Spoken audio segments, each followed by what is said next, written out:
Italy thinks, the Italian think is a little bit mean because it is clear that it is an exceptional situation where money is needed in order to avoid a major crisis which will hit everybody. They think that the Netherlands is like the bad guy who is always looking like a pride to the southern countries.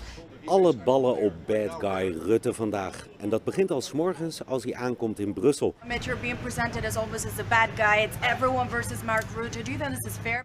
Sowieso hoor je de laatste tijd veel vragen met een Italiaans of een Spaans accent.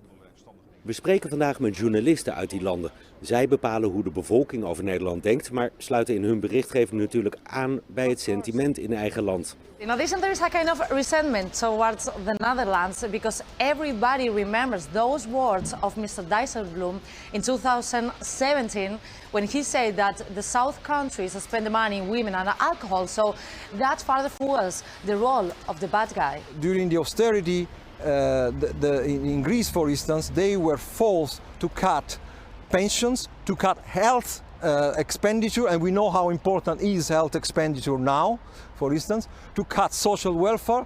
That is not the point. The point is to be able to invest in a way that is more productive perhaps, but not cutting the welfare. Het is duidelijk, het gaat niet eens meer alleen om de grote getallen vandaag, maar vooral ook over de voorwaarden daarbij. En wie gaat daar hoe op toezien? Rutte heeft daar volgens Italië al een succesje behaald. This is another thing where I think they have negotiated successfully, because now everybody accepts that there should be reforms. The only problem is which kind of reforms. I mean, the Italian Prime Minister Conte has announced a list of reforms that they want to do in Italy, and I know that Rutte has said this is okay.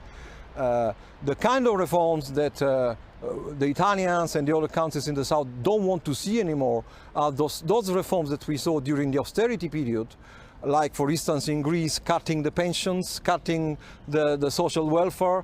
The concern in Spain is that the Netherlands is pushing too hard in these negotiations, and in fact, it represents the opposite of what Spain wants. For instance, it doesn't want any kind of transfer or grants, and it is pushing for hard conditions. The problem in Spain is that people associate these conditions to those difficult moments of 2012 when the country was under a bailout program and it had to make enormous efforts about adjustments, reforms. So we can say that conditionality or conditions is a kind of taboo in Spain. Rutte en de top. Vanavond op journaals in Amsterdam, Madrid en Rome. He's always negotiating with a calculator in his hand. This attitude, this obsession with controlling the others' finances and budgets may isolate Mr. Rutte in this summit. We can have a good agreement at the end, but of course everything can happen, and much depends on the Dutch.